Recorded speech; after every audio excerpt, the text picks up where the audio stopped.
buzzy post-punk accompanying bleak lyrics, a deep analysis of family trauma and humanity's intolerance of differences, a club-ready collection of songs for the summer, a psych-laden reflection on a failed relationship, and heartfelt indie music on the importance of love and loved ones. This is 5 to 9's Album of the Month episode for June 2024.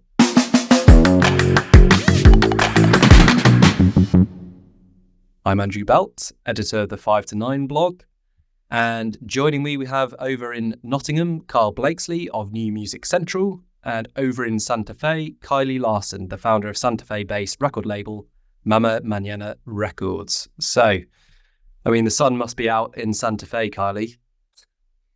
Yeah, we don't have oceans or this kind of palm tree here, but the sun is out.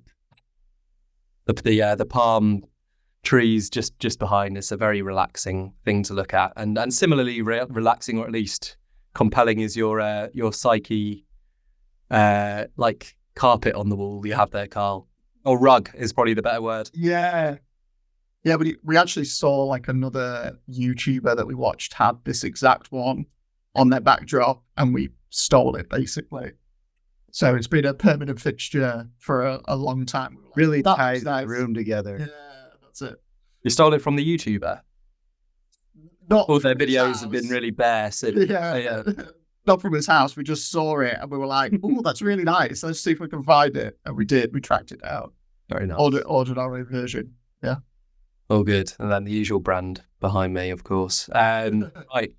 Which is great content for all you audio listeners. As ever, before we go into the 5 records, we will recap our 3 music highlights from the month. So Karl, I mean, do you want to kick things off with what stood out for you from June? Yeah, so I mean, it was another month of a couple of festivals, but there's a couple of albums I want to mention, so I'll just go for the highlight on the festival front, which was the big one kind of in the calendar for me and my partner this year, which was Primavera Porto, which every year we try to get to at least like one European festival. We between us, we've like managed to sample quite a few now, and Primavera was one of the big ones we hadn't tried yet. We did look at the Barcelona edition, as the lineup was just insanely stacked this year, but pricing it up, it was just a non-starter, just insanely expensive. So whereas Porto by comparison didn't have as many big names on the bill, we could get like a VIP ticket for less than a general admission ticket at Barcelona and pretty much any other festival. So that more reasonable flights, cheap hotels, and Portugal is just generally, you don't need much spending money while you're over there. So it was just kind of, that's where we landed.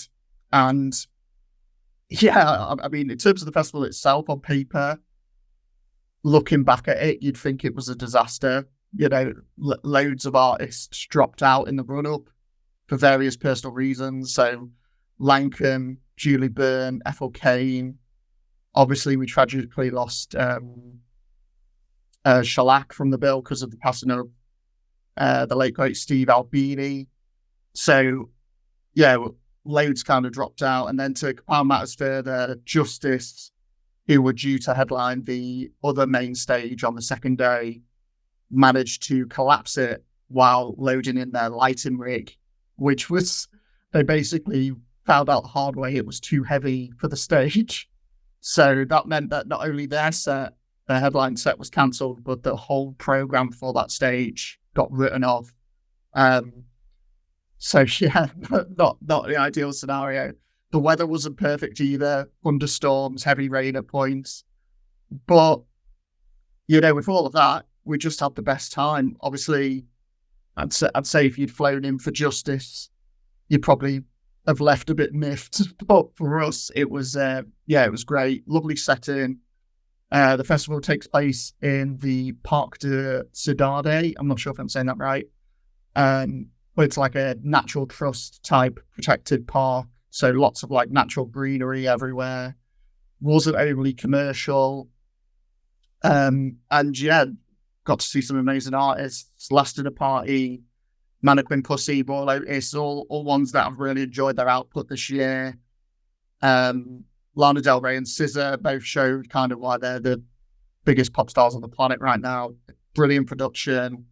Both sounded fantastic. And Lana in particular, she pulled in like, I think it was either 40 or 60,000. Her day was completely sold out. A lot of people turning up just to see her, as you can imagine. And that was kind of like a real moment on the second day. That was really good.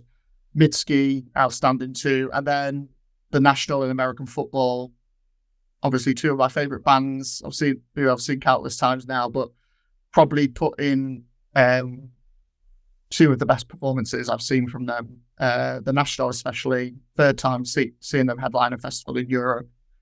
And this was definitely the pinnacle. Setlist near perfect. And that was on the last day, so just a great way to close the festival. So big thumbs up for Primavera Porto from me. And if this was them at their worst, supposedly, that's what a lot of people were saying. I'd love to go back next year, hopefully see it at its best. Also, just a beautiful city as well. So, yeah, really enjoyed that trip. And then, like I said, I just wanted to mention two albums that I haven't stopped playing this month. First one is This Wasn't Meant for You Anyway by Lola Young, who is she's like an up-and-coming singer-songwriter, quite poppy, but with a bit of an indie edge to her sound. I saw her at a festival a few years back. Kind of one of those moments where it's like, yeah, she's going to be a big superstar in a few years. But then she released her debut album last year and it just fell really flat. Didn't showcase her talent at all. Just sounded like any other pop singer-songwriter, really. And then it was kind of, I don't know, I kind of wrongly wrote her off at that point, thinking, okay, that's her done. But this one, by comparison, it really does sort of showcase that talent that I saw when I first discovered her. And thematically similar to the Marika Hackman records that we had in January, it kind of gives this unfiltered look at a toxic relationship. However, sonically, very different to that, when Marika was, reserved and a bit kind of almost like deflated in the sound. Lola's is very, supercharged emotionally, a lot more like overt anger in there as well. And yeah, it's just really eclectic as well. Just a sensational listen.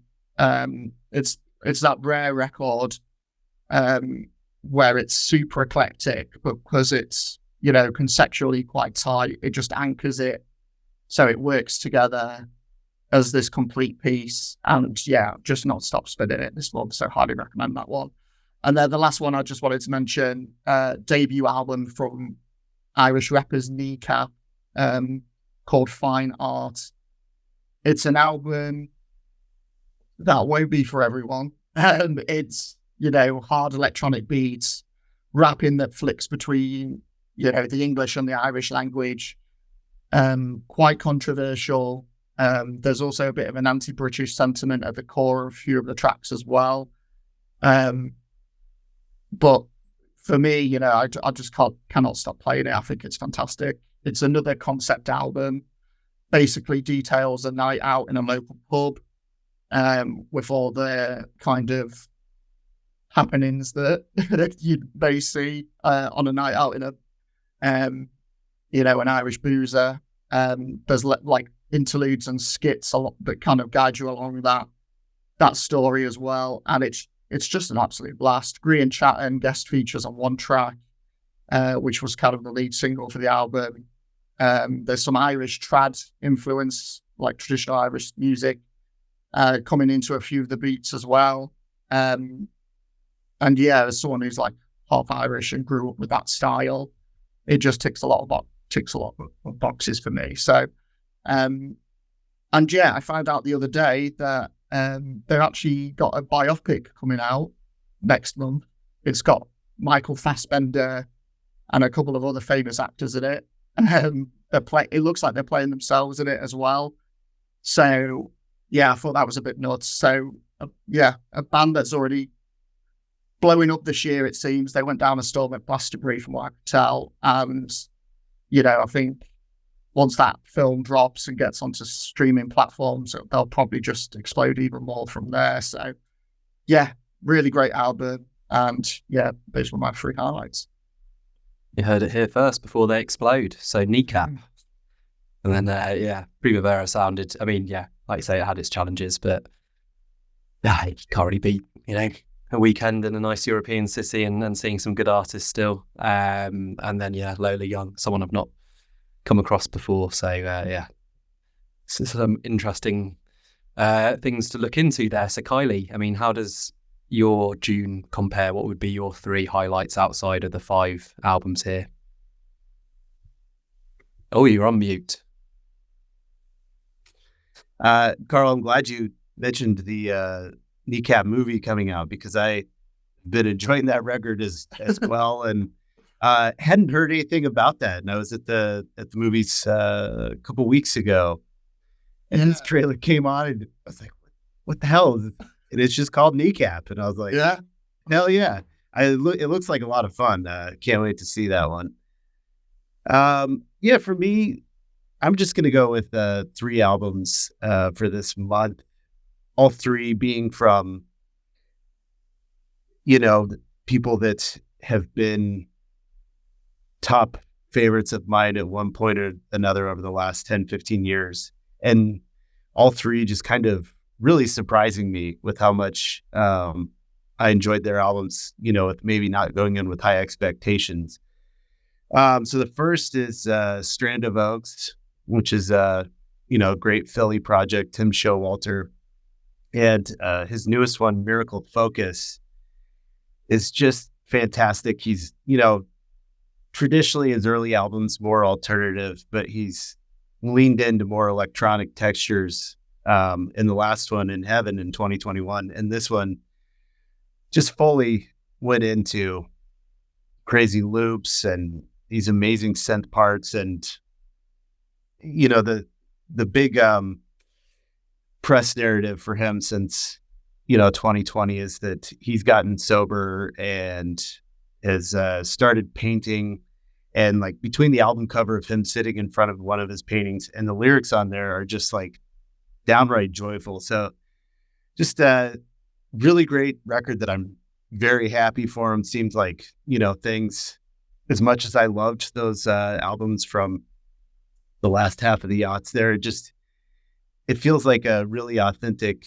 celebration that this guy's always in right now. The other one is Big Search, which he's a California-based singer-songwriter. Slow Fascination was 2019, one of my favorite albums of that year, and kind of, I saw there was a single for this new record and missed it until it showed up in my whatever that app is that tells you things you've got in your library that have come out, similar artists. And so that one has been fantastic. And then the third one, which I was going to nominate for the podcast, we all kind of said, well, it's coming out late in the month. I'm done with worrying about things coming out late, because Washed Out, his new one, my God, Notes from a Quiet Life, that is what I've mostly been listening to since it came out. Wasn't a fan of his last few records, and this one just really gets right back in the right lane for him, hitting all the things you love about a Washed Out record. A couple songs kind of like getting into Phil Collins territory, which is fun. But yeah, just when it's the hot summer months, Washed Out is what you want to listen to, and it's just great that we've got a new one that really just I'm so happy with how it turned out. It's an awesome record. So albums from 3 artists I've not come across before, but then I should just have that on repeat for most of these pods. Strand of Oats, Big Search, and I've just forgotten the one which you've just literally Washed Out. Washed Out. There we go. So The godfather of chillwave, according to Pitchfork. Very good. Pitchfork now, owned by the big conglomerate or whatever. The three for me, I'm going to actually bring in some live music, which will be for the first time this year. So that was momentous about June. So first up, I want to highlight someone who won our Album of the Month podcast from last year. So Sipo, a singer from Birmingham. He was playing at the South Bank Centre in London as part of Chaka Khan's Meltdown, which is a 2-week sort of festival, but sort of broken up festival. It wasn't a day-long thing or something. So 2 weeks, lots of different things and different rooms. The same night, there was another artist which had commanded many more. Mika Paris with a larger crowd than Sipo had got. I was messaging you guys, and with about 15 minutes to go, I was thinking, there's not many people sat in here. But it did fill out very nicely, which I was very pleased about because, someone I'm a big fan of, and last year was lucky enough to see him for the first time at the Jazz Club in Camden, which was two very different experiences there. It was very sweaty and raucous, at the South Bank Centre, something which Sipo highlighted himself. First time he's playing to a crowd which is sat down. So I think he was really trying to build that bridge between performer and audience, but successfully did so. It was quite a lot of jammy arrangements of the songs, which was quite cool. He's got an amazing band supporting him. It was just a great return to seeing live music, reminding me of why it's done and why it's worth fighting to find that time away from other responsibilities. So that would be probably the pick of the month. In terms of recorded music, outside of these five, it's a mini album, Sink or Swim by a band called Fraulein. They're a duo, drummer from the Netherlands, lead singer from Northern Ireland, female lead singer, and they're a band I've been following for a while now. Quite grungy, quite unfussy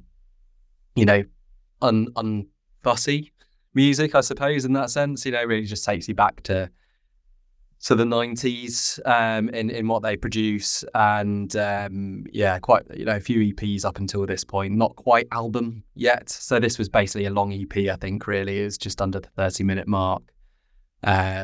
Most of the tracks had already been released, but there were some nice kind of interlude bits which brought it all together very cohesively. Was really pleased to hear their longest collection of songs, be put together so well, and gives me confidence that they can,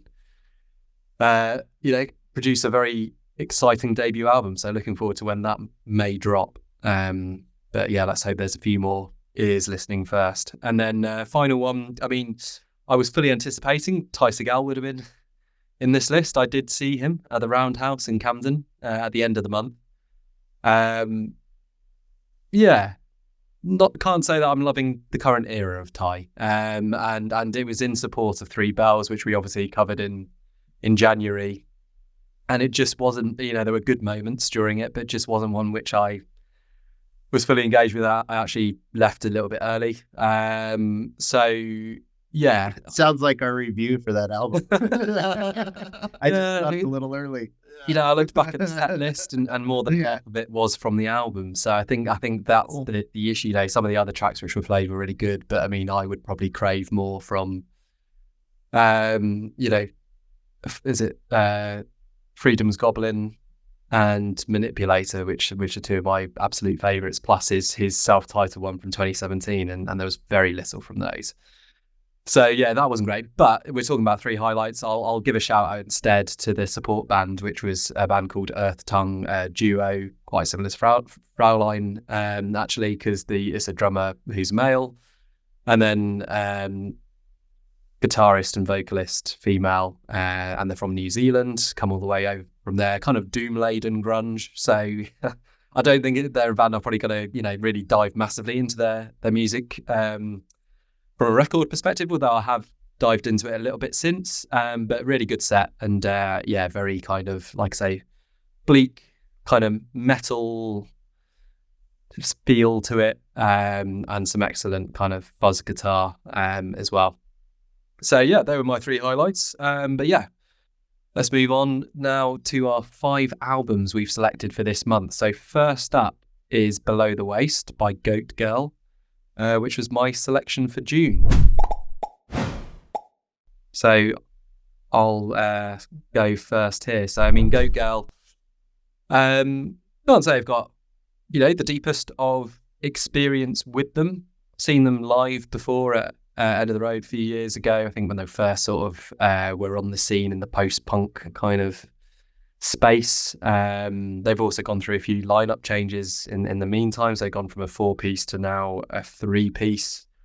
And yeah, I was a bit unsure of what to go for. So basically just listened to a load of the promo singles for albums which I was considering, and these ones were the strongest which they came up with, particularly Ride Around, with its, we've got here, bone-shattering fuzz guitar, which I sort of shared with you guys in support of my decision here, and I think we had a fairly positive response to that. So yeah, decided to go for my first kind of proper dive into one of their albums. This is their 3rd effort.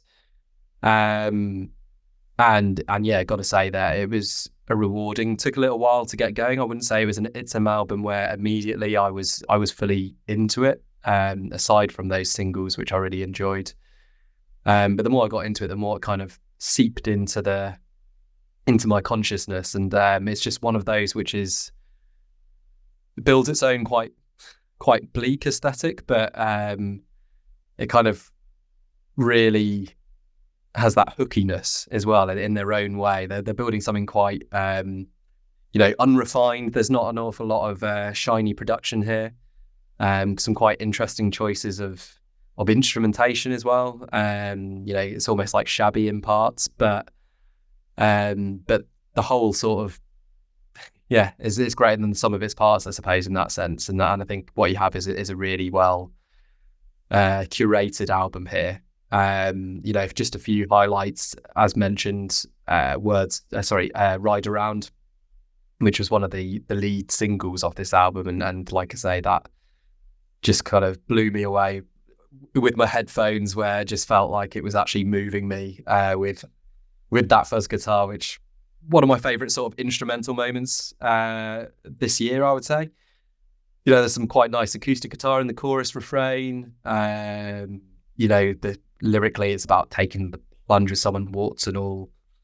And yeah, it's quite a unique sounding song, but really excellent. Some other ones I really enjoyed. Where's Your Heart, which kind of builds up as it moves further into the song. This kind of dark, quiet bass driven verse. And then just this refrain of trying to find your heart, and relationships, I think, are one of the key some themes in here, as well as struggles with addiction as well across the tracks. The other favourite, I would say, so 3 favourite songs from this was Sleep Talk, kind of going on about the mundanity of relationships and routines, but then the longing of that mundanity when you're with a partner, and there's something very relatable. I think anyone who's been in a long-lasting relationship can understand there. I don't think my wife will listen to this. So yeah, she won't. It's a really, really great track, and builds this off-kilter scream refrain of "When you're not there, I miss you." So yeah, which kind of sums it up. So there's a lot of heart on this album. Like I say, a lot of interesting choices of instrumentation. There's even one song where they sound a bit like Bastian, with this kind of just spoken word bit, which is, like I say, it's not polished, but what they're putting together is very authentic. And I just felt it was a really rewarding experience getting into Below the Waist. So yeah, pleased with my choice. I mean, Karl, were you pleased with my choice? I was, yeah. So, yeah, Go Girl. Although I listened to the self-titled debut, it was one that never really stuck with me. And then their last album, On All Fours, that was one I really took to at the time. Songs like, Jazz in the Supermarket, Sap Cowboy, The Crack. Just a really colourful, well put together record. And it came out in January, and it was one of those ones that kind of hung on and landed in my top 50 for that year. And so off the back of that, obviously, yeah, quite pleased that you picked them. And I'd say this is another strong outing for them, albeit very different to On All Fours. I think the contrast is quite noticeable from like just the artwork of the albums. On All Fours was, really upbeat and vibrant. Below the Waist is, by comparison, much darker, moodier experience. But like On All Fours, it's one where when it hits, it really hits. You mentioned Ride Around, but just before that as well, you got Words Fell Out, which is just this gorgeous song. Love the folky nature of the instrumentation, the harmonies of that song. Where's Your Heart is like Where's Your Heart is like the emoji, isn't it? Is like a similar story. Also has what I thought reminded me of the Cranberries, that song, which is obviously not going to be a bad thing. Motorway as well, I really loved. It's got, shimmered synths coming through. Actually reminded me, it's got like the synths, but then like that organ that reminded me a bit of Bombay Bicycle Club's opening song to their last record. Very similar kind of arrangement going on there. So yeah, took to that one as well. But it's that run in the back end for me where it really hits home. I think where you were drawn to like maybe the rockier tracks, Andrew, for me it's moments like Take It Away, which is this really simple song with just an absolutely stunning arrangement. They just basically repeat the same refrain, but then you've got the strings, those harmonies once again. Just really beautiful. And then it seeps perfectly into the next track, Pretty Faces, which is just even more spellbinding. Just really beautiful track. And then they kind of come back round to, the heavier stuff again. You've got like the ominous stomp and grungy riffs of Perhaps, which is the track after that. And then to those last few, it then goes a bit like Black Country, New Road. You've got some experimental jazz moments in there. And I think it's once it hits those few towards the end, they keep you engaged, but maybe don't quite hit the heights of some of those other tracks kind of earlier on in the record. So, yeah, I think this was one this month that I remember, obviously I put it in the chat, I was like, first play, really fantastic experience. I think he caught me on a really good day, and then found, it's actually the reverse for some others that we'll go on to, but I actually found less in this record the more I returned to it, I would say. But yeah, I'd say it's in those quieter, more like heart-wrenching moments, that's where this one is kind of gripping me the most. And those are the songs I think I'll keep coming back to. But yeah, really glad you picked this one. Like I say, great follow-on from On All Fours, shows a different side to their sound. And yeah, just a really enjoyable listening experience. Good stuff. So Kiley, did you enjoy Below the Waist? I eventually did. I'm, similar as Karl on a lot of the stuff, which is fun because we haven't compared any notes on any of these this month. And yeah, same thing. On All Fours really just pulled me in. It didn't make my year-end list, but songs like Body Body Ba, just like forever on playlists and stuff, super catchy. And so likewise, Below the Waist was really excited for this. And I played this record and I played this record and I played this record and just couldn't get into it. I think you're talking about release dates, and the last one came out in January. Like, I think maybe if this one would have come out in January, it would have been more immediate for me. But at the same time, as the palm trees sway in the background here, just not necessarily the music I want to listen to in June. But that being said, it took, this is one that I'm glad that we're recording this a little bit later, because this last week, I really started to click with this record more, especially the opening run, which we've talked plenty about. But Karl, like, I'm exactly with you that the softer moments in the back take it away. Pretty Faces, which, kind of has like a Karen O, and Lottie's vocals there. And Pretty Faces, perhaps Jump Sludge, like that run right there is really what puts this record together for me, and that I've just been coming back to over and over. I think it's, while understanding that it's a completely different album from On All Fours, for me it is a little bit of a step down, and I think that's just, I don't know if there needs to be 16 songs on this record.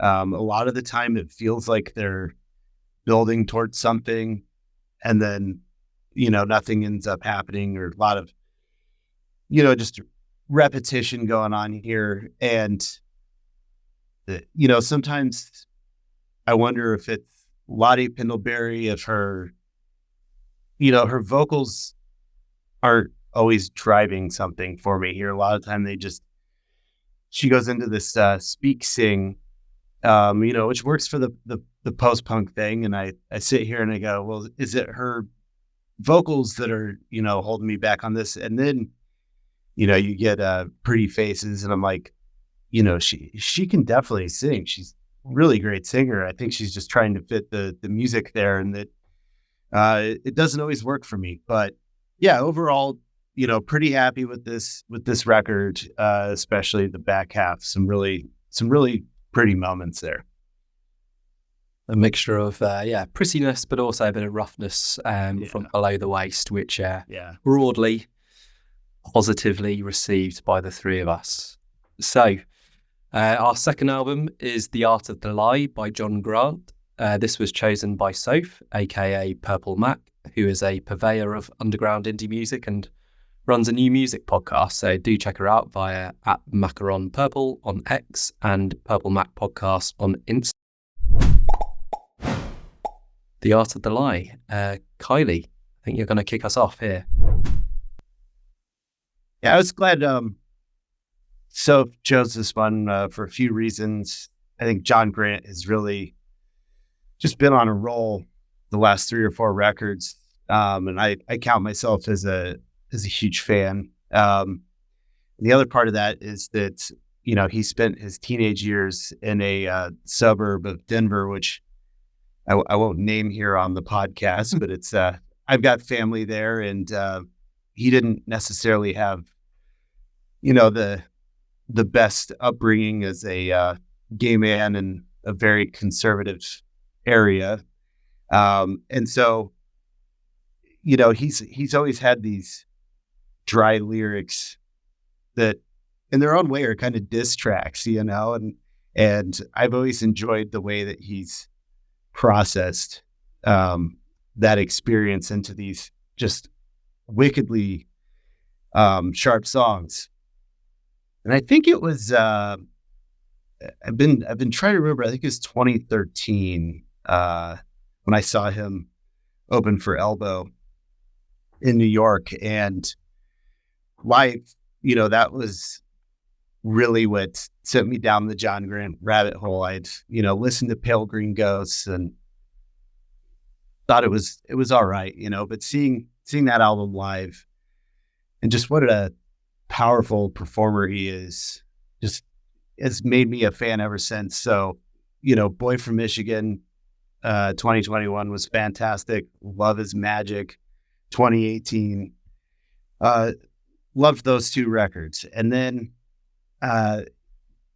getting into this, I think, you know, we've had some brief discussions on this, but for me, The Art of the Lie is just immediately had pulled me in, even with its, you know, it's got a challenging runtime. It's 11 songs, 1 hour. There's a couple of, you know, 3 songs over 7 minutes here, but you know, he just,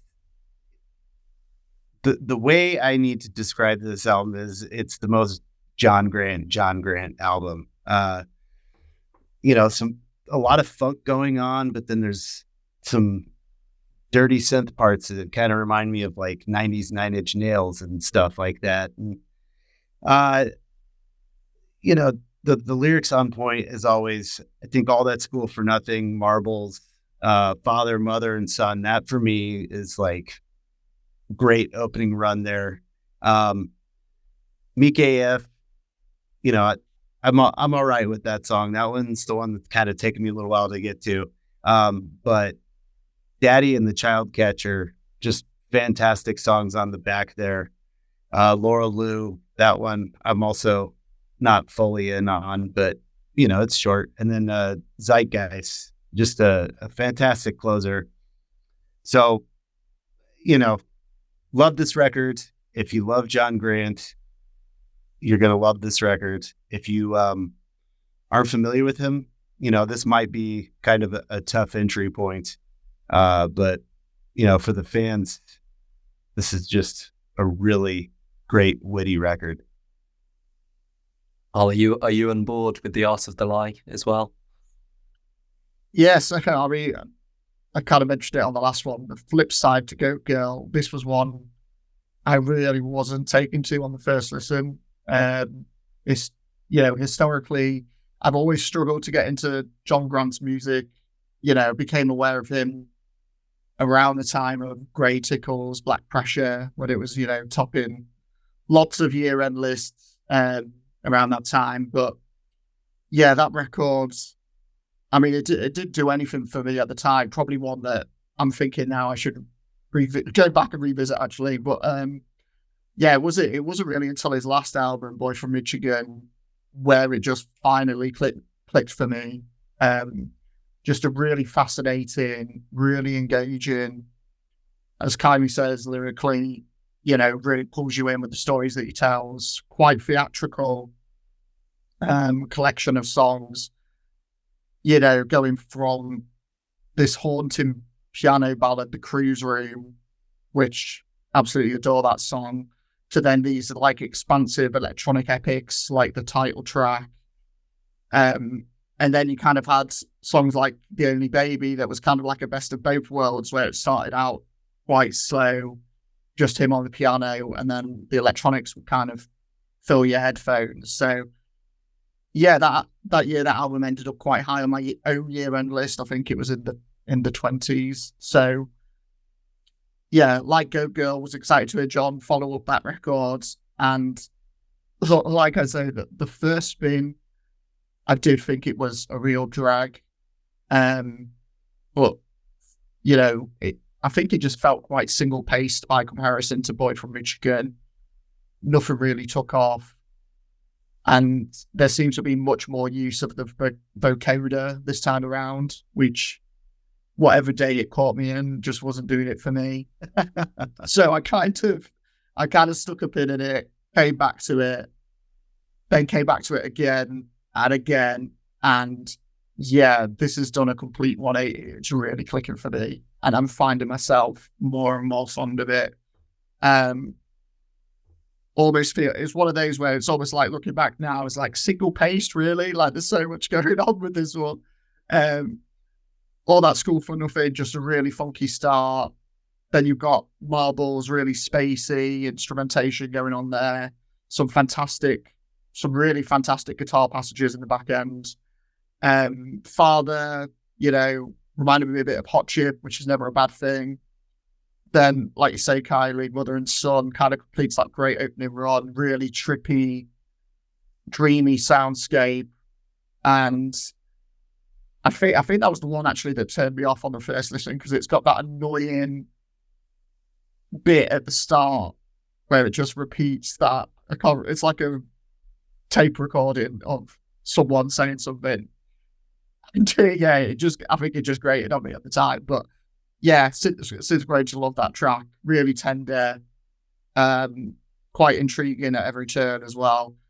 And then once again, it's the stuff in the back end, which is the best for me.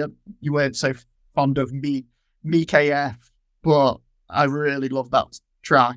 It's this Trump trolling, Daft Punk sounding song. For me, that's definitely one of the highlights. It's a bitch, one of the short tracks on the album, but also one of the punchiest. Super funky again, shades of, Peter Gabriel at his peak. And then, like you say, Daddy, that could be right there alongside some of my favourite moments on Boy from Michigan. Really subtle at first, and then it just erupts into these like operatic swells of electronica. Really powerful song. And then, the Child Catcher, a similar story, but with some exceptional guitar work at the end of that one as well. So overall I'd say one I thought at first I wasn't going to like it all, but I've really grown to love this one, to the point I think there's a good chance it could be probably somewhere on my year-end list again at this moment in time. It's like I say, a complete 180. So two strong reviews there. I can say to your point, Kylie, that this is a first album listened to John Grant. So, but I wasn't put off. So, it's an interesting one. I think listening to you both. I to be honest, when you were talking, Kylie, the way you read the album is kind of how I read it, in terms of the ones which you've highlighted, the runs, and the ones which I'm less fussed about as well. So probably don't need to say that in as many words. I think there's kind of two albums here, and then they're kind of mixed together. There's the one which is the very engrossing synth, dark, quite long tracks, and very heart on your sleeve, which I think I've read tends to be the way John Grant goes about his business. And that one was just that I've found those songs in particular really immersing. It took me longer to get a bit more into the funkier ones. I mean, apart from All That School for Nothing, which is just a great opener, so catchy, it's kind of in my head now. But yeah, in that way, and I was just thinking about right now when you go through your review there, Karl, was that it kind of reminds me of St. Vincent in that sense, in that the bits I'm really digging are like that darker, and you said it, Kylie, it has a 9 Inch Nails. Maybe the conclusion from listening to both St. Vincent and John Grant is that I need to listen to 9 Inch Nails. so which is not a bad conclusion to reach. Where you been? Sorry? I said, where you been? Well, yeah, exactly. That's quite a notable gap on my music listening CV. Although, plenty more than you guys on that front. And in terms of gaps, and just so that for me was really where it hit. And just I think when you have something like that, you don't mind the length being so long. It's what I always say to you guys, as much as we talk about like the snackable nature of albums and that maybe 30 to 40 minute sweet spot perhaps now, but if it's justifiable, a bit like what was it, Glass Beach with Plastic Death earlier in the year, that was a runtime over an hour, and but just stunning kind of variety, and this one keeps me going. I think there are a couple of songs I was less fussed about really, but they're more on the funkier side of things, and I think I just wanted an even deeper kind of descent into the darkness of John Grant and the very Yeah, very personal lyrics. I will just to finish off, just highlight in particular Father, which for me is got to be up there in one of the songs of the year. Just one of those where like an incredibly sort of blunt lyrics focus of a song, which, you know, doesn't always work, but on that song there's just something about it which elevates it above all others on this album, and I just thought was, you know, just so fantastic. I mean, he referred to you know, his upbringing, which clearly a lot of this album refers to as well, you know, in a very conservative religious family, and him and John being gay, and you know, the pain of that is just unbelievable in this track, where he's just talking about missing his father and also his shame and not being the man that his father wanted him to be, which it just, there's something unbelievably powerful, you know, very upsetting as well. And, you know, that kind of family dynamic is brought up again, you know, mother and son as well, which remind me a little bit of this band called Pavo Pavo, which I've not heard anything from them since 2019, but a really cool, like, electronic duo, worth checking out. And yeah, Daddy and the Child Catcher in particular, I just think is fantastic, just so ominous but so compelling. So yeah, come back next time, John, with one which just sticks to that darkness, and yeah, I'll be saying that's album of the year. But yeah, really, really great first deep dive into his stuff, because he's always been someone, I think, like three of the artists we're talking about tonight, who've kind of been on the precipice of my interest, like Goat Girl, and another one we'll come to. And basically all three of them, I'm really glad we've had this dive into an album. So three very positive reviews of The Art of the Lie. And then we reached the middle of our album review. So our third album is I Hear You by Peggy Gou. This was Karl's pick for the public poll, which was won by our voters. So thank you for voting. And yeah, Karl will be first up to walk us through I Hear You. Yeah, so this was my poll pick for the month, and it was kind of a toss-up between, you know, Peggy and Charlie XCX, which I think if I'd gone with the latter, we would have been in good hands as well.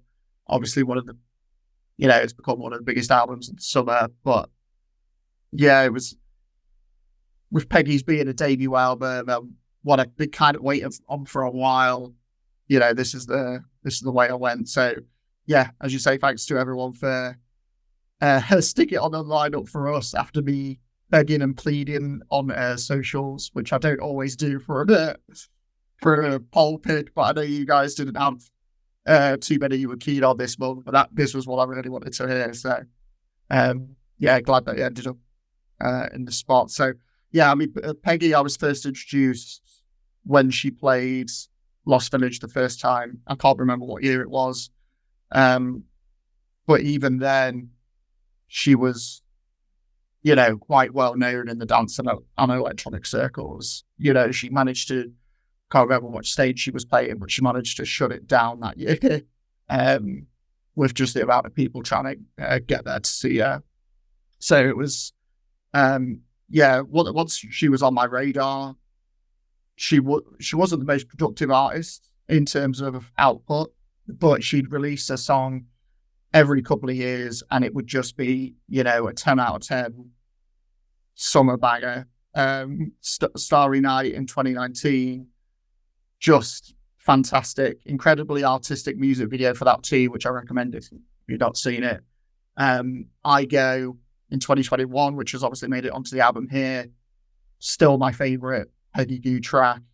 And then of course it goes like Na Na Na Na Na, which dropped last summer and is the song that kind of catapulted her to where she is now. So yeah, she headlined Lost Village last year, and it was, yeah, the difference to that first year, it was crazy busy. She both started and ended the set on It Goes Like, and then, as you can imagine, yeah, it was just absolutely electric. And now she's, you know, towards the end of June, she just headlined the Park stage, and they kept flashing up. Park stage at Glastonbury, I should say. They just kept flashing up. First ever female DJ to do it. So kind of making history, which is good to see. And yeah, we finally got a debut album, and there's not too much to say about it. It's kind of the album I expected it to be, just a really vibrant, hedonistic electronic record. It's made to soundtrack the summer. The two singles I just mentioned, I Go, and it goes like, no, I'm not tired of either of those yet. They're both still great. The latest single, Lobster Telephone, is another blockbuster track. It's, I sent the music video to you guys. It's incredible. It's this incredible tongue-in-cheek music video with some really fun choreography going on. I think that one's fantastic. 1 + 1 = 11 was the other one that she just recently released, which is another kind of real throwback tune. It also sounds like I know she sampled the ATB track for No, but this one has a very similar vibe going on with it as well. That kind of beach electronic sound. Lenny Kravitz collab. That's a real earworm as well. Not one that I took to immediately when it was a single, but the more I've played the record, it's kind of lodged itself in my psyche. And then, the deeper cuts. I think the thing that stands out for me is like the real mix of like world flavors that she throws in there. She's got All That, which is, it's got the Puerto Rican rapper on there. I won't try and pronounce his name because I'm doing him a disservice. But obviously that coming in there. By the way, it's pronounced Michigan. Michigan. I'll just go back to the last one. Anyway. But so there's that one, and then also was it CLC Peggy Gou, which those lovely like Oriental sounds of her homeland coming through. That's probably my favorite of the unreleased tracks, I would say, on this one. So I think what I will say is I've come away from this thinking Peggy, like I enjoy this record, but I think Peggy is better suited to the occasional single or EP release. Is kind of where I've landed on it. I think, this is a really fun summer collection, and I think it marks and documents his story up till now quite well. But I don't think it's necessarily anything more than that. Not that it has to be, but that's kind of where I've landed on it. And I think, the more I play it, I do find myself waiting for the likes of, Lobster Telephone or I Go to come around. And I think ultimately this will be one where I just dip back into, certain tracks rather than spinning the whole thing.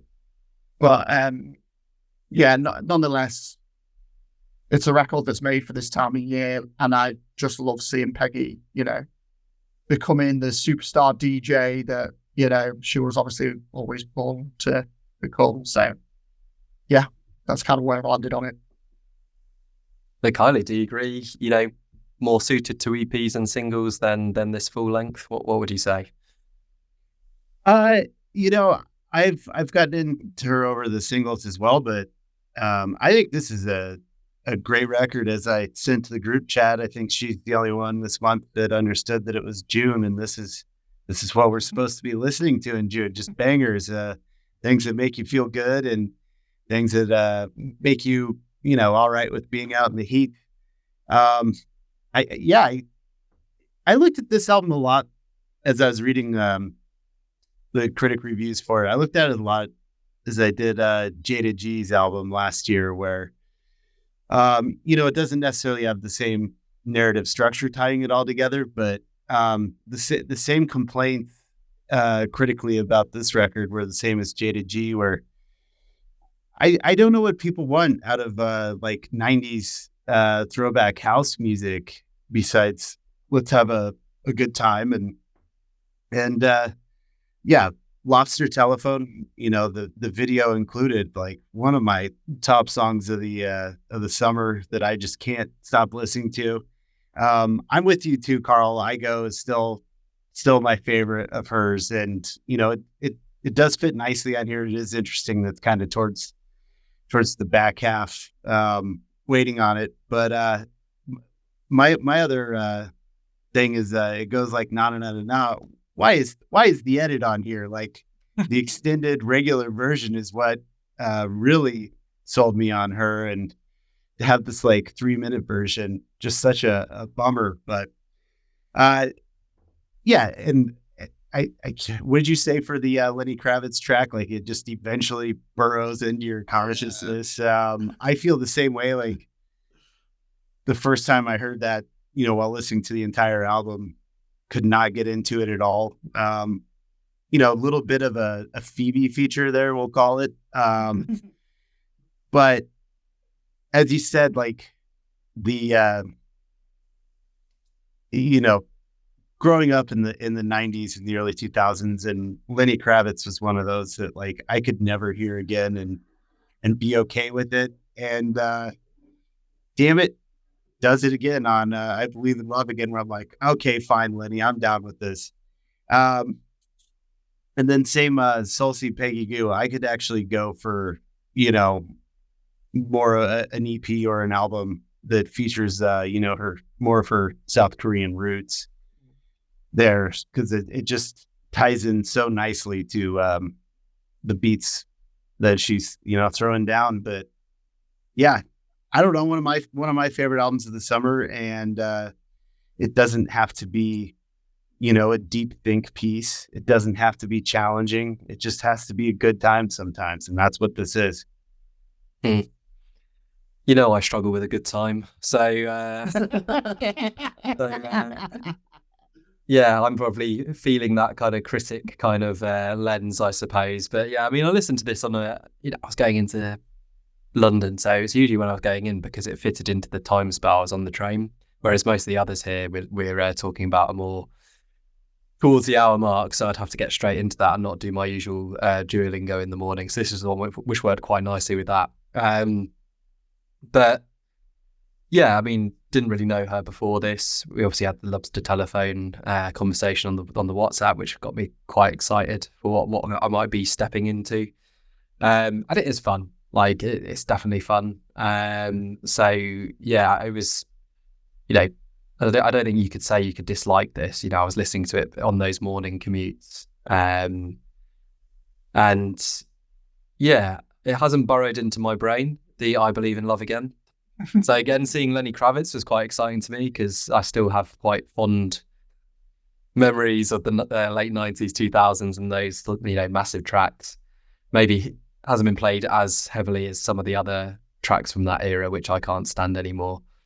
But yeah, didn't really get that, apart from the fact it was about love. Okay, that's Lenny Kravitz's Ballpark. Didn't get that like firm feel that he's in the track. Really, it's quite backgroundy, like you say, a Phoebe kind of Phoebe Bridgers kind of take on some of the albums we listened to last year. So that one still hasn't quite got there, but based on what you guys were saying, maybe I need to give that one a bit more of a listen. I really like the opener, I gotta say. Back to One. I think, Karl, you referred to the eclecticism, and you got some Korean lyrics, you got some English lyrics, and obviously some Spanish as well, with our Puerto Rican rapper on one of the songs. Plus you got the instrumental ones, and Karl, you referred to CLC Peggy Gou. I mean, both of you referred to that one. That's probably possibly my favorite one. It started like a young father song, I thought, the kind of introduction to it, and then obviously moves into this kind of oriental strings, and just kind of a bit of a mad jam, and then later in the album you also have 1 + 1 = 11, and Purple Horizon as well. Those three, I think, there's, are there any lyrics on 1 + 11? There might be, but Purple Horizon, I think, is another instrumental track, and it just, in the same way I'm talking about John Grant in our last review about really enjoying the darker synth stuff. more so than his funky stuff. With Peggy Gou, I was enjoying more of the instrumental stuff and what she was able to do, just letting the music kind of be created in that way. I think on some of the songs, the lyrics just kind of don't add an awful lot, really, because maybe the vocals aren't entirely compelling, but then it's supposed to be a light listen and a summery listen. So, it ticks the box in that regard, but I'd be quite intrigued to see what she could do with an entirely instrumental collection of songs. And that's where my sort of interest will be sort of in future with her, whilst also looking out for the odd crazy video and song, which might come out as a standalone piece. So yeah, I enjoyed it. I gotta say, it's not one which I think I'll be going back to loads, but probably a few of these songs I'll be picking out. And in that sense, I'm probably more veering towards Karl's assessment of it, delivering me like several songs which I liked of their own right, but not one which I feel I need to go to the album to uncover. And so yeah, like all these albums, I think good. Basically, I think Kiley's probably the biggest champion of I Hear You there. So yeah, we're no real bad reviews so far from June. We move on to our fourth album, which is Stung. Trying to add the exclamation mark there, by Pond. This was Kiley's selection for June, which means Kiley, you kick us off. Yeah, this was a pick that we were going through. Outside of that washed out record that I regret not choosing, this was Pond, the old psychedelic Perth boys. Probably as much as I don't enjoy doing this, probably best known as like some members of Tame Impala. Sometimes Tame Impala is more than one guy, and Pond and then Gum is another Tame Impala side project that both of these bands kind of enjoyed more than Tame Impala over the years. And I'll just go ahead and say it. I have reached max Tame Impala fatigue. I think we'll probably get into that a little bit more next month. We've got an album that we're going to talk about. But yeah, The Weather, Tasmania, and 9, just every year or every time they have one out, it doesn't necessarily make my year-end list, but I always end up enjoying them. And they're just growing on their psychedelic, roots with each one. So Stung with the exclamation point. I'm enjoying this album all right. So Low, I think, is a great single, and the Prince of it all. That song is just hugely catchy. Constant Panic is a great opener. This is kind of like John Grant, or not John Grant, Go Girl, where it's Boys Don't Crash and OUV Ray and Last Elvis at the back of this album, especially OUV Ray, where they slow it down a little bit, do some new things. Just absolutely loved that record. But overall, I think there's a lot of fat to cut on this album. It's, I think, 55 minutes long, and every time I've listened to it, it's felt like I know Edge of the World Part 3 is the centerpiece, but between the Elf Bar Blues seeking into that and then the Stars and Silken Sheets coming out of it, just pulls the momentum out of this album for me every time I listen to it. And it's where Boys Don't Crash, where I kind of get back into it again. But yeah, it's made in the front end and a little bit of the back half. Stung. Have I been stung? I guess. Sometimes an allergic reaction when it comes to the 8-minute centerpiece, but yeah, this record's fine. You want to bring good stuff to the table, and this month I'm just kind of like, yeah, it's fine. I don't know how often I'll listen to it again. No. So Karl, I mean, were you stung by this album, or lightly nibbled like Kiley? Yeah, sorry, I got distracted there because you froze on my screen there, Andrew. So I was like I was ready to pause, and then I just paused it, and then all of a sudden you came to life again. It was really creepy. Scary. It was like the painting in Ghostbusters 2. So so Stung, another artist. This is what I found quite strange this month. This is another artist following up a 2021 album that I liked. It's like weird how it's kind of synced up. Pondra, another one that despite hearing the name kind of bandied about, I only really listened to a full project of theirs on the 9th outing, which was their aptly titled last record, 9. So, like I said, I was a fan of that record. Like you, Kylie, it didn't quite make the year-end list like the other two, but it was. I think it was my album of the week when I was still doing that, and I really enjoyed it at the time. And I'd kind of forgotten about them since, if I'm being honest. So yeah, when you picked this one, it was cool to get a reminder about these guys. And yeah, I mean, for me, this is a great reminder. The first run of 8 tracks for me is just top level. Constant Picnic, really dreamy opener. Maybe not too dissimilar to what we heard on the MGMT record earlier this year. But really like that one. The spiritual title track, I'm Stung. I think that just absolutely cooks. It's got that big stomping chorus, just fantastic. And then Neon River straight after, probably even better. It's like I put down here, it's like a lost Led Zeppelin cut. It's got those superb riffs going on throughout.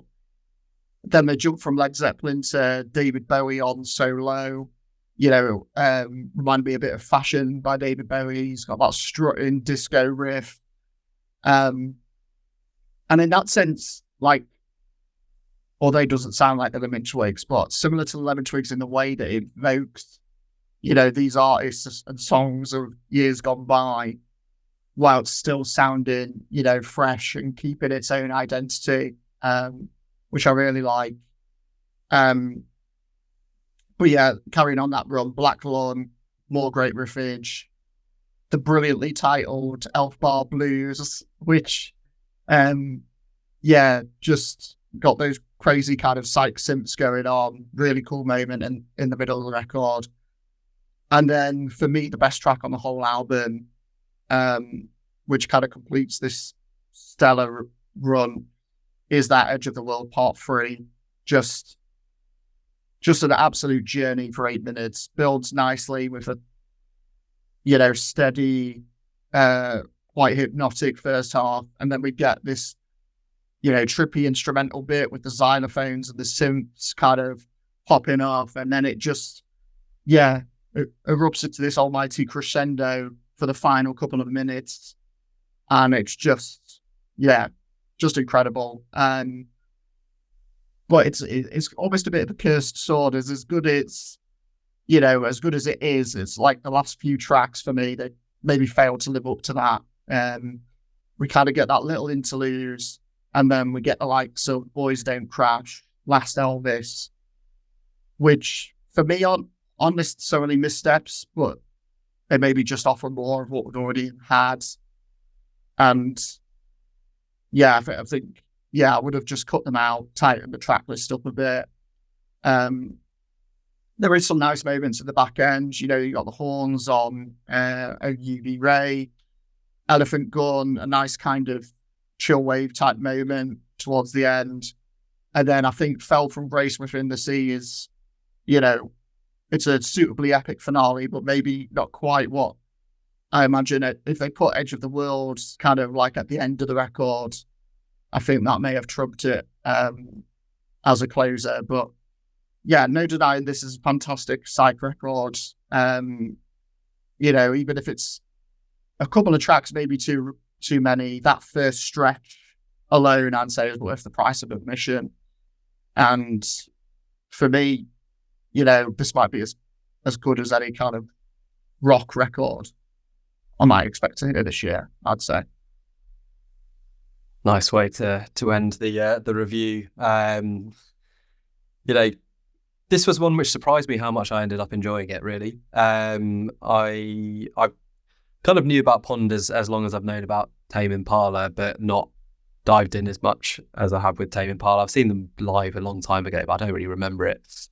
And they've always been around, and I've always dipped in to quite a lot of their records, like the Weather and some of their earlier stuff, which they got some really great tracks, but yeah, I've never kind of landed on a album which I've loved, I suppose. And so this was like the third of the three I was referring to that have kind of always been in my orbit, but never dived into a full record. And yeah, really glad I have. Like I say, when it came to the point of review, I was like, damn, I'm enjoying this way more than I thought I would enjoy it, but way more so. And actually, like, it's interesting. From a song level, I'm probably more in line with Kiley. The three tracks you picked out were OUV Ray, Boys Don't Crash, and Solo. I would also add I'm Stung to that as the four top picks for me. But then I think I'm more in line with Karl with having a stronger feel for the album. So much so this would be right up there, I think, by the end of the year as well, which I wasn't expecting. I felt your reference actually to the Lemon Twigs and classic rock bands of your, particularly Led Zeppelin. I was feeling those references. I had Led Zeppelin in a few of my song notes here as well, particularly Black Lung. And yeah, I just find it that there's, as I like with all my sort of favourite records, I suppose, there is just such a great link between all of the songs that it just moves you in all these different directions. The kind of centerpiece instrumentally is this classic rock guitar, but then you have something like Fall From Grace with the Sea, which is just a really lovely piano tune to sort of take us out, and really quite arresting as well. So I just thought, from diversity musically, lyrically, it's pretty much end of a relationship and picking the bones out of what went wrong, with a few tangents thrown in there. I mean, they are a psych band after all. And yeah, some of the lyrics are incredibly affecting, and then in that front you could link a little bit to John Grant perhaps, but yeah, overall, like I say, this is going to be right up there, and it was just such an enjoyable one once I'd kind of listened to it enough that I felt I could put some numbers next to the songs and the record. So I was surprised that it's so high, but I am stung. So there we go. Stung. It needs 3 U's at least. So that's probably what they could have added, I suppose. Just retitle it for a bit more oomph. But we move on to our deluxe edition. Yeah. the EP version next year with the extra tracks. So yeah, we finally come to our final album we're reviewing from June. So there's a Big Star Outside by Swim Deep, and this was Karl's selection. So over to Karl. Yes, I'm going to start at the beginning of this one. He's wearing a Swim Deep t-shirt for those of you not watching and listening. Yeah, so a band that I'm very fond of, from Birmingham, that, it's the rare one that I've basically followed them more or less since their inception, discovered them supporting as a band that is not as people. Basically followed them, discovered them supporting Spectre back in 2012, and they kind of had their first single, Honey, out around that time. And just a band that I took to straight away. And pretty much like Spectre, went on to soundtrack my 20s. Their debut album arrived the following summer, and it just remains my go-to summer record. We'll always play it at least once a year. It's just got huge sentimentality for me now. One of my personal favorite debut albums for that reason. And then, since then they've had a lot of, lineup changes. There's only 2 original members in the band now in terms of Austin and Cab. James Balmont on synths also joined on the second record. So as they've had those lineup changes, they've also had, style changes along the way as well. The first album, very much a feel-good indie sound. Second album moved into more psychedelic territory, probably more in line with what you found on the Pond record. And then Emerald Classics, started having a few, gospel and soul elements added into the mix as well. So every album's kind of got its own identity, and it's kind of a similar story with this one. The singles, you could kind of see the direction change again, more Americana kind of sound to it. And if I'm being honest, I wasn't immediately taken with the singles.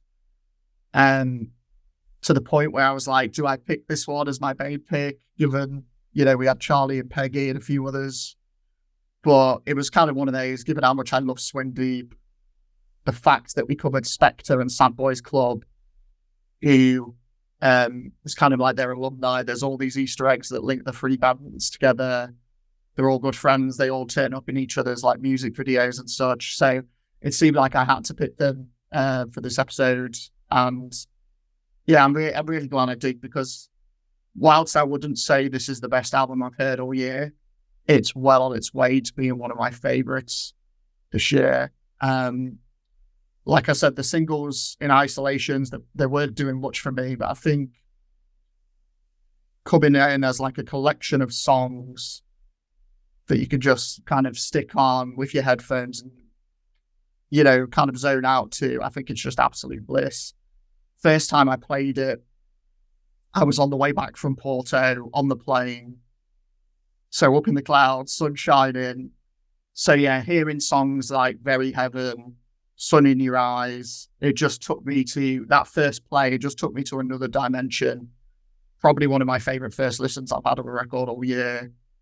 And since then, I've just continued to, play it to death, really. Robin, I think, might be one of the best songs they've ever done. It's probably already one of our most played songs this year.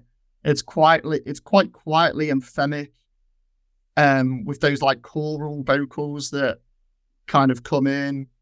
It reminds me, I was trying to figure out how to describe it. It reminds me a bit of an Oasis song that's not been made by Oasis. That's kind of how I landed. It was just the way the chorus kind of goes, it just reminded me a bit of an Oasis track. In general, I think there's quite a 90s feel to the album. It's kind of got a nostalgia and a familiarity to it, even though it's obviously so new. But I could pick out all the favourites here. Don't Make Me a Stranger, those subtle strings that come in.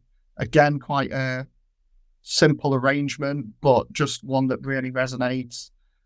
These Words with the bluesy guitar slides as well. Glitter, which I read almost didn't make it onto the album, which you can kind of see. It's like a great upbeat opera track. And apparently they kept it on due to the reception it was getting live. And I think I remember hearing it at one of their tours last year. And I think it's probably the closest they come to that debut album sound on this record. And I think this album does need that moment in here as well. And then, Fire Surrounds at the end, over 6 minutes long. But it's just this brilliant, life-affirming ending to the whole record. Really rich instrumentation with that instantly catchy Please Don't Break My Heart refrain that Austin kind of pulls together. Just fantastic. I think the only thing that I would change is I'd switch around How Many Love Songs Have Died in Vegas and First Song. Whether that's just my OCD saying a song called First Song should be first or not, I don't know. But I kind of feel every time I listen to it, I'm like, it has the feeling of an opener, the way it just gently comes in. And, you know, how many love songs, it's got that, you know, those great riffs at the end, almost feels like a mid-album surge. So that's my only minor quibble, is I'd maybe flip them around, but I think it still works as it goes. But yeah, like I say, huge sentimentality for the debut, but I think objectively speaking, in terms of the songcraft, this is the best album they've made to date. Austin's songwriting has matured from that. You know, he's had a baby since the last record, so you get that, you know, mellowing into fatherhood coming through. Lots of references to, you know, how that journey's kind of affected him personally.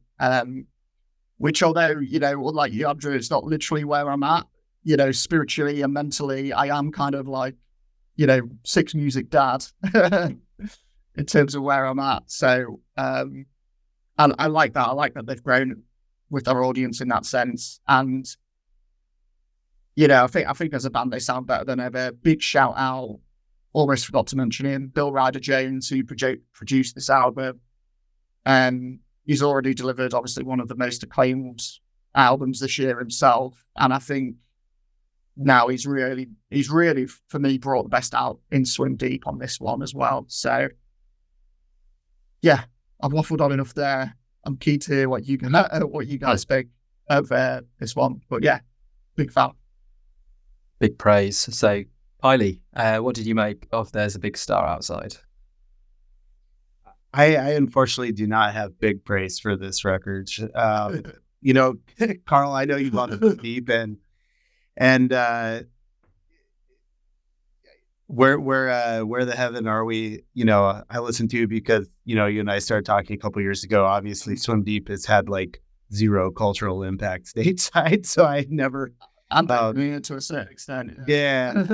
And then 2022, the Familiarize Yourself with the Closest Exit, that collaboration EP, I absolutely loved that little EP. I thought it was great. So I guess I was just kind of thrown off with the direction that this record went. You know, I have to say up top, like the note I had, it's not even an OCD on calling it first song. I do think first song should be the first song on this record, and How Many Love Songs That Died in Vegas could easily slot into that sixth there.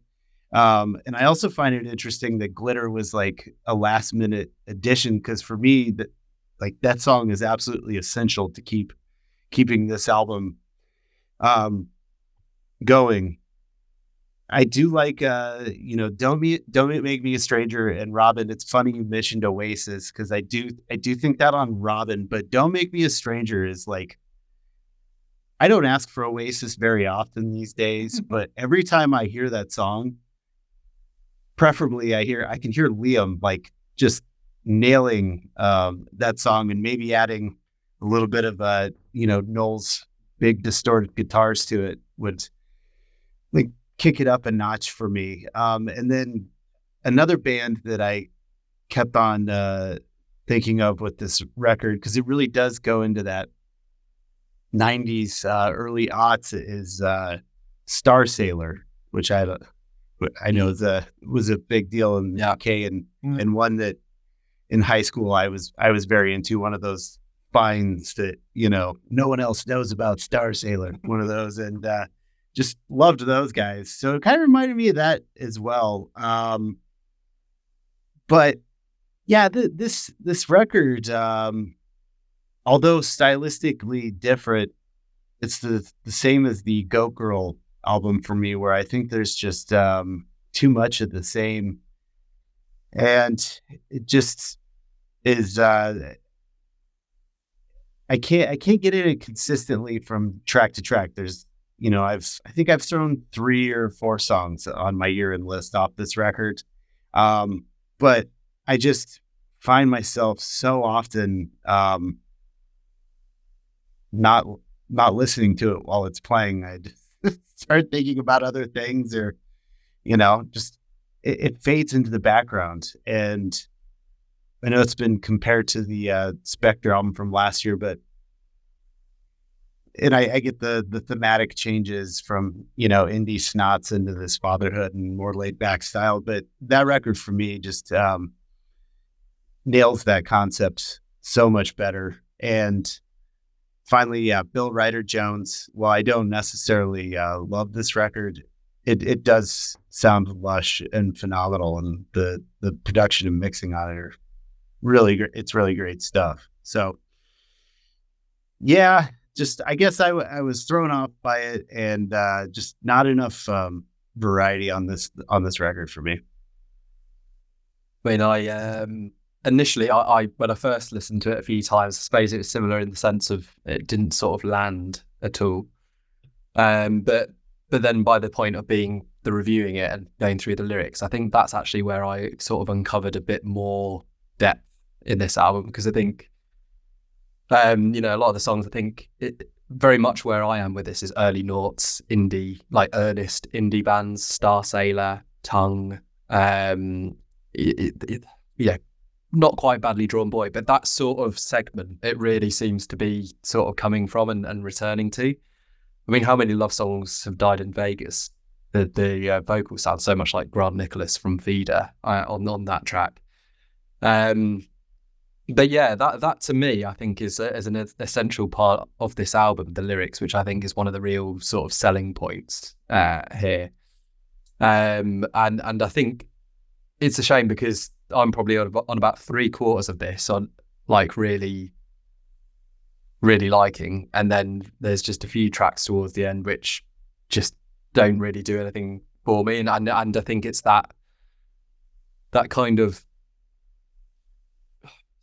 monotony of theme which gets livened up by glitter. I can't believe that they thought about taking that one out, because that one plus Don't Make Me a Stranger are my two favourites off here. Very different songs as well. I mean, Don't Make Me a Stranger is just a great soaring ballad, whereas Glitter's this kind of just immediate indie track, which follows after First Song as well, which is another one in that middle bit of the album, kind of like gives a bit of punch, and that's what I kind of got just before First Song. I sort of got here earliest in indie, sometimes in need of a bite to kick. Well, that was just before First Song and Glitter. So you got that bite and kick, which I thought it kind of needed.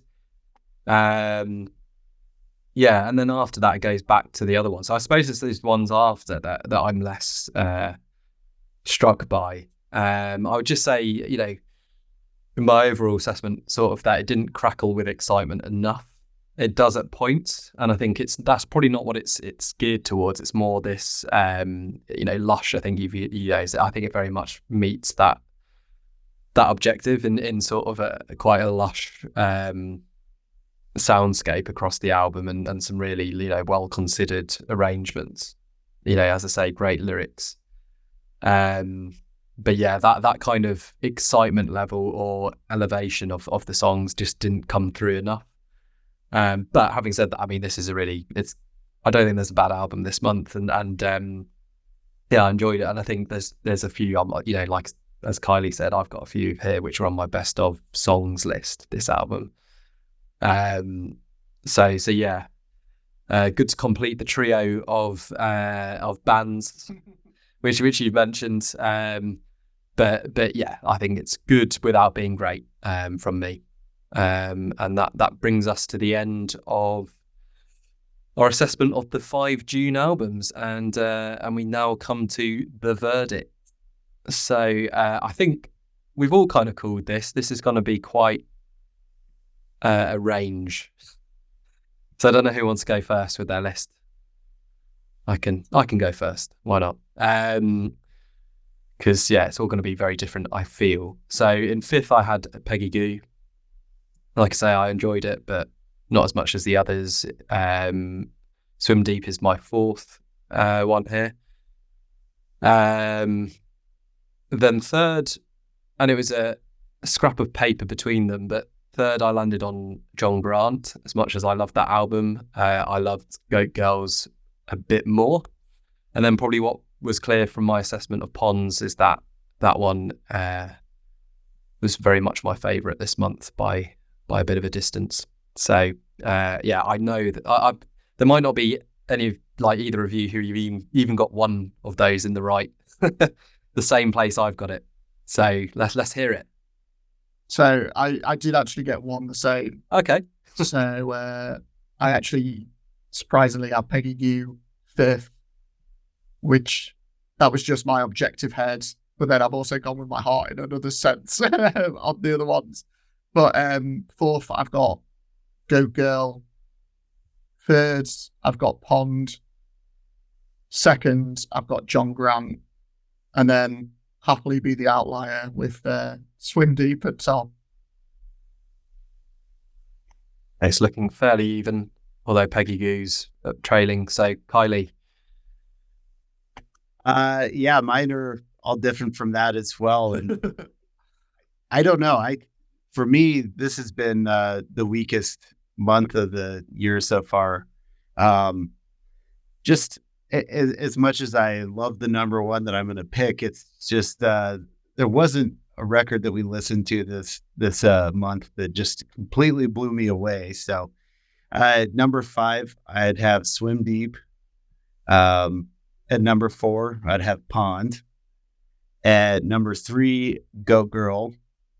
I'll give Peggy some love, boost her a little bit, put her at number 2, and then number 1 is John Grant. Just I think the album overall this month that did get closest to flooring me. Right, if I've got my sums correct, then that would mean that John Grant is our winner. 12 points I have for him. I think that's right. So, congratulations, John Grant, for winning our June Album of the Month. Our lineup for next month has yet to be determined, but we will share more details soon, and you can look out for our poll where we'll ask you to vote for the 5th album we'll be reviewing in August. As ever, you can stay up to date with what we're up to by following 5 to 9 on Twitter and Instagram, New Music Central via @New Karl on X, and Mama Mañana Records via @Mama Mañana Records on Instagram. Thanks for listening.